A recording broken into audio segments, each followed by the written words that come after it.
good morning everyone. Today I'll be discussing the main features of international criminal law. In the last class I have already discussed with you certain general principles of international criminal law and two of the general principles, that is nullum crimen sine lege and nulla poena sine lege. Two of them they can together be called as the principle of legality. So a central a central tenet of human rights law that applies directly to the international criminal law system is the principle that prohibits retroactive application of crimes and penalties. To incur this criminal responsibility, behavior must be prohibited and carry criminal sanction at the time of conduct. So this is known as the principle of legality, or nullum crimen sine lege and nulla poena sine lege. This principle of legality is a very important principle in the international criminal law, given the often imprecise nature of the source of international criminal law. Example, the customary international law. And this very principle of legality is enshrined in Article 15 of the ICCPR, that is International Covenant on Civil and Political Rights.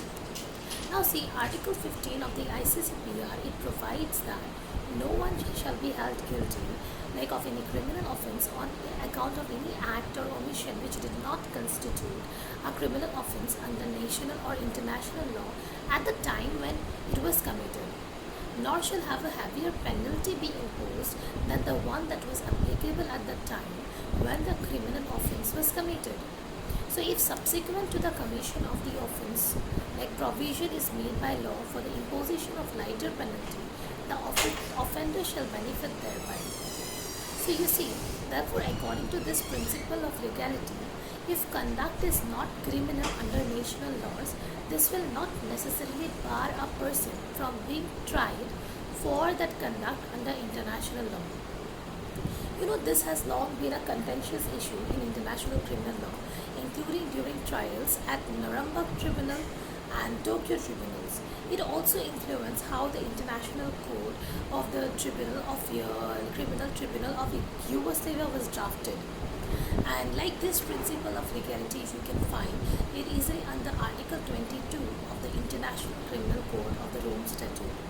Now, Article 22 of the International Criminal Code Statute, it provides that a person shall not be criminally responsible under this statute under the conduct in question constitutes at the time it takes place a crime within the jurisdiction of the court. So you see that the court, this article requires that the court only evaluate the conduct, that is the crime, within the jurisdiction of the International Criminal Code, which is enumerated in the Rome Statute and explained in the International Criminal Code elements of crime. It does not require that the conduct be a crime under national law, nor does it is applicable it applied to the application of international criminal law beyond the ICC, that is International Criminal Code. Now, the principle of legality, in relation to the custom and treaty law, that to avoid this violating the principle of legality, specific violation must be criminal under the customary or treaty law and entail individual criminal responsibility. See, when determining the content of substantive international criminal law, the International Criminal Tribunal of Yugoslavia, the International Criminal Tribunal of Rwanda, we generally test whether their statutes reflect the customary law. If so, they will apply the relevant article of the statute. If not, they determine and apply the custom. Generally, the International Criminal Tribunal of Yugoslavia and Rwanda, it do not rely on treaty law.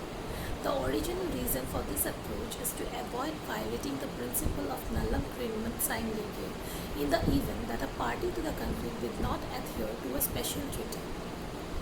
Okay, so now you see, when applying this when we talk about the customary international law, when applying this custom in international jurisdiction, it is essential to determine specifically what the content of law was at the time when the crime was committed, so as not to violate the principle of legality. It is also important to consider whether it is reasonable to conclude that the accused would have been aware of the criminal nature of his acts that were they were committed.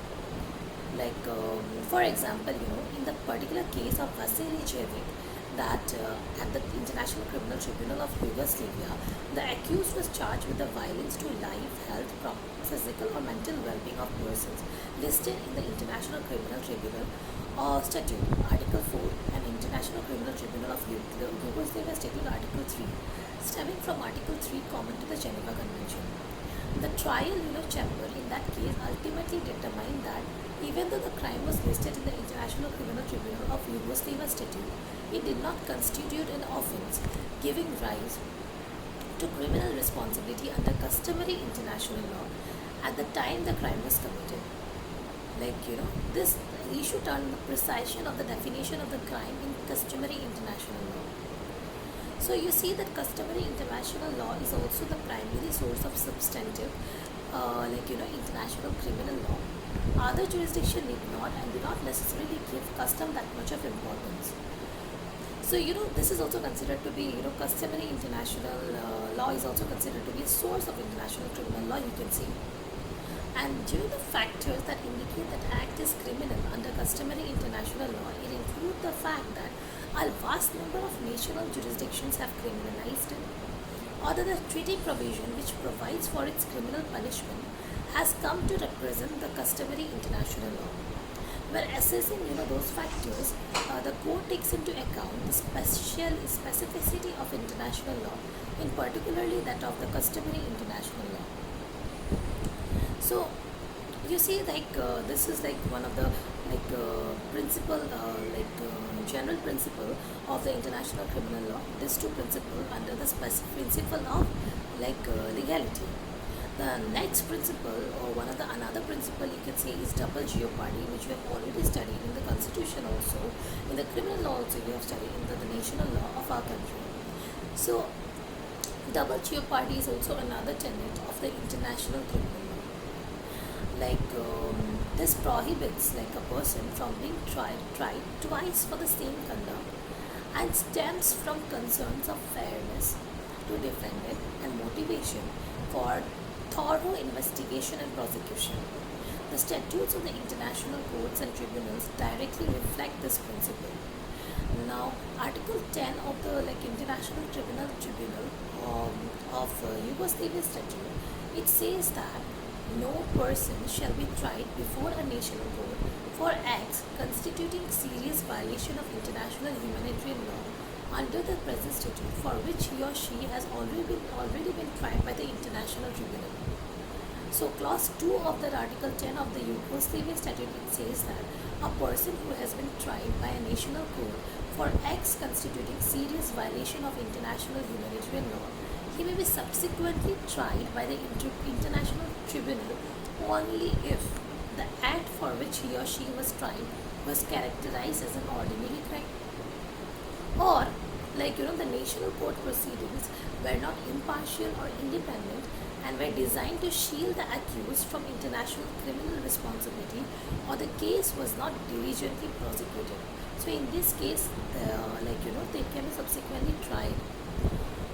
And clause 3 of Article 10 provides that in considering the penalty to be imposed on a person convicted of a crime under this very statute, the international tribunal shall take into account the extent to which any penalty has been imposed by a national court on the same person for the same act has already been served.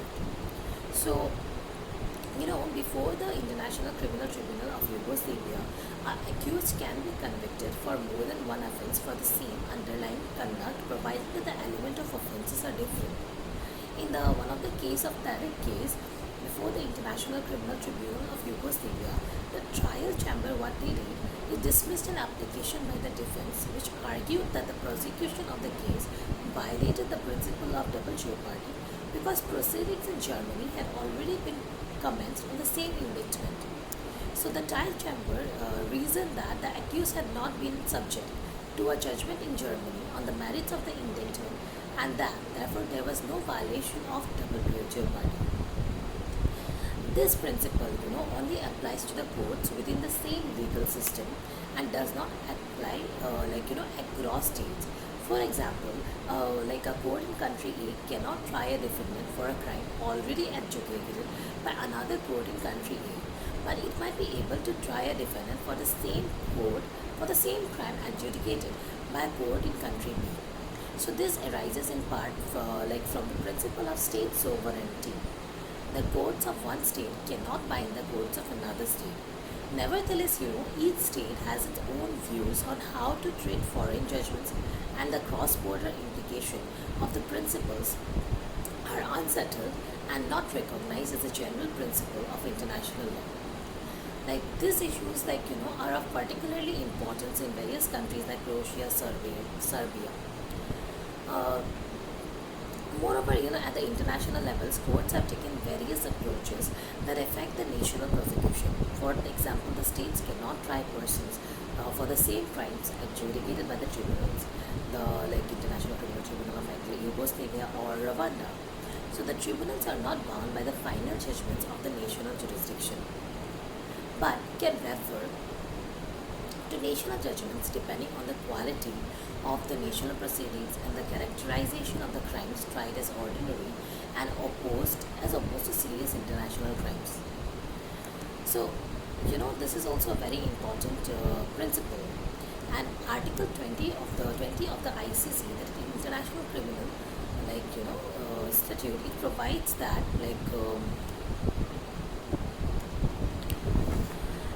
no person shall be tried before the court with respect to conduct which form the basis of crimes for which the person has been convicted or acquitted by the court. So no person shall be tried by another court, for a crime referred to an article 5 for which that person has already been convicted or acquitted by the court. Moreover, Protocol 7 of the European Convention on Human Rights also addresses the double jeopardy. Article 4 of the Protocol 7 of the European Convention on Human Rights, it deals with the double jeopardy. So these are certain general principles of international criminal law. Moreover, there are various meanings which are given to international criminal law, from which we can get to know about the different features. International criminal law as the law which is governing the prescriptive criminal jurisdiction of the states. So international criminal law, it continues to use to denote those national laws that govern the extraterritorial scope of municipal criminal law. This body of national criminal law can also be referred to as the rules on prescriptive criminal jurisdiction. In defining its prescriptive criminal jurisdiction, the national legislatures have to act within the limits of international law, and the limits concerned may also be referred to as international criminal law. So it's the international criminal law composed of international and national legal rules. And moreover, the principles of international criminal law, secondly, is within this first meaning are territoriality, active and passive personality. The protective principle, the principle of criminal jurisdiction by the representation and universal jurisdiction. So as international criminal law as a law which governs the prescriptive criminal jurisdiction of the state, the second features and the meaning which can be given to international criminal law as the law of international cooperation in criminal matters. So international cooperation in criminal matters, it denotes the deliberated provision of support for criminal proceedings in a different forum. Such support, it may take different forms. In the interstate context, a threefold distinction was originally made between the following: extradition of a person for the purpose of prosecution or enforcement of a sentence of imprisonment, the transit of a person from the extraditing state to the state seeking extradition through a third state, and the mutual assistance comprising other forms of support, including, most importantly, the gathering of evidence. Over time, transfer for the enforcement of the sentences evolved into a separate category of assistance. So you see that more recent additions to the spectrum of the cooperative measures are the transfer of the criminal proceedings and requested states authorizing the execution of the procedural acts by the requesting states, the so-called passive cooperation. So there should be international cooperation in the criminal matters, and this is covered also by some basic principles like the customary international law and a wide net of regional and bilateral international treaties. And this body of international law is complemented by the national laws of the state concerned. So the law on international cooperation in criminal matters can also be said to be the form part of the law of international criminal procedure. So the later term is increasingly used to denote those rules of criminal procedure that apply where the circumstances of a given case are characterized by international element. So this is the second feature of international criminal law, and there should be international cooperation among the countries. The third, international criminal law can also be denote as an international transnational criminal law. International criminal law is also used to denote a body of international treaties dealing with the crimes of international character, transnational character. And the key components of such treaties are the duties of state parties to criminalize the prohibited conduct under the national laws and to either investigate and prosecute or extradite a suspect apprehended on its territory. Moreover, you see, in the international criminal law, the main features you can say of the international criminal law are that current international criminal law in a strict sense it comprises of the crimes, the genocide, the crime against humanity, war crimes committed in international and non-international armed conflicts and aggression. Only human beings can incur individual criminal responsibility for these crimes. There is no criminal responsibility of the legal persons, and in particular no state criminal responsibility under the contemporaneous international criminal law. So this is one of the main features, that is the individual criminal responsibility. Secondly, you see, international criminal law, strict sense is just cogents, non-derogable. It trumps any conflicting national laws, and in the same way, it supersedes the traditional state right to immunity, racial matter under international law. So these 3 points are of crucial importance in practice, as international criminal law essentially covers macro criminality directed or sponsored by state leadership. Also, the third one of the features of international criminal law is that it may be directly enforced through international criminal jurisdiction or indirectly through states. So in the later case, the national judiciary acts as the fiduciary of the international thing, and the jurisdiction of an international criminal court, it may be primary or complementary, namely the national jurisdiction. So in cases of conflict, the competence must be within the international criminal court.